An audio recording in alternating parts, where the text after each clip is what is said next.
Hello friends, यह है आपका लाभ हानि का पार्ट 2। ओके, पार्ट 1 में मैंने 2 क्वेश्चन बताया था, वो आप उसे देख सकते हो जाकर। चलिए आज हम लोग पार्ट 2 का क्रय विक्रय फिर से लाभ और हानि फिर से पढ़ेंगे, प्रॉफिट लॉस। बहुत इजी क्वेश्चन रहता है और मैं अच्छे से ट्रिक से बताता हूँ। किसी वस्तु को 6,500 रुपये में बेचने पर 30% का लाभ हुआ। ठीक है, किसी भी वस्तु को अगर आप 6,500 रुपये में बेच रहे हैं तो 30% का लाभ हो रहा है, तो क्रय मूल्य। चलिए मैं क्वेश्चन अच्छे से समझा देता हूँ।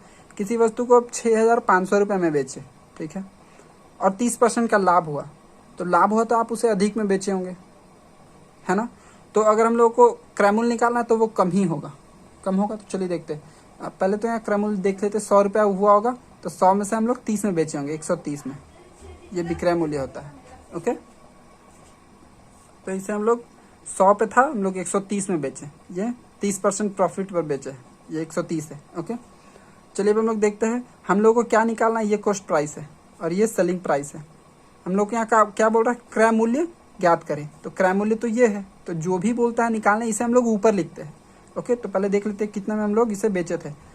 6500, इतना में हम लोग बेचे हैं। इसे गुना क्या निकालना है हम लोग को। अगर ये निकालने बोलता तो ऊपर ये लिख देते, ये तो निकाला हुआ है। ये अगर ये बोलेगा तो इसे ही ऊपर लिख देंगे। कॉस्ट क्रय मूल्य निकालने बोल रहा है तो 100 ऊपर, सेलिंग प्राइस नीचे, 130 नीचे।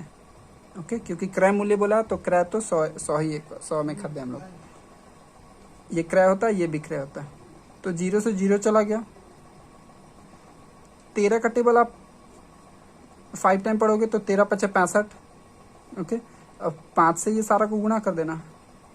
1 2 3 0 है और 5। ओके, तो ये आपका क्या है, ये आपका कॉस्ट प्राइस हो गया। क्या हो गया, ये आपका कॉस्ट प्राइस है ये आपका। और सेलिंग प्राइस आपका 6,500 रुपया, मतलब 1,500 रुपये प्रॉफिट हो रहा था उसको। 30% प्रॉफिट में बेचा था वो। क्रय मूल्य आपका निकल गया, आपका क्रय मूल्य 5,000 रुपये निकल गया। ओके, ये आपका क्रय मूल्य। तो ये आपका क्वेश्चन नंबर 2 है। चलिए अब हम लोग देखते हैं इसमें क्या पूछा क्या। किसी वस्तु को 7,200 रुपये में बेचने पर, इसे बेच रहे हैं, ठीक है। फर्स्ट इस क्वेश्चन में भी हम पहले क्वेश्चन में भी बेचे थे। किसी वस्तु को, वैसे अगर क्वेश्चन में पूछा जाए बेच रहा है तो आपको हमेशा खरीदना है, और अगर वो खरीद रहा है तो आपको बेचना है। वो मैं समझाऊंगा अभी क्या बोल रहा हूँ मैं। किसी वस्तु को 7,200 रुपये में बेचने पर 20% का लाभ हुआ, 20% का लाभ होता है, तो क्रय मूल्य। सेम क्वेश्चन, 100 से आप कहाँ चले गए, 120 में। 20% का आपको लाभ हुआ, ये वाला बेचने वाला मूल्य ये है, यहाँ से ये बेचे है 120 रुपये, 20% आपको लाभ हुआ है। तो पूछ रहा है क्रय मूल्य। देखिए यहाँ पर क्रय मूल्य बताएं, तो क्रय मूल्य तो ये है, क्रय मूल्य ये होता है, विक्रय मूल्य ये होता है। ओके, ये ट्रिक है, इसलिए थोड़ा विक्रय मूल्य ये है, बट हम 120 रुपये माने हैं, 100 मानकर 120 पे गए हैं। ये कॉस्ट प्राइस है, ये सेलिंग प्राइस है। ओके, चलिए अब हम लोग देखते हैं कैसे बनेगा ये।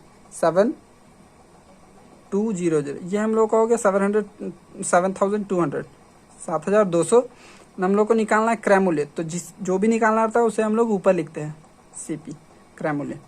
तो 100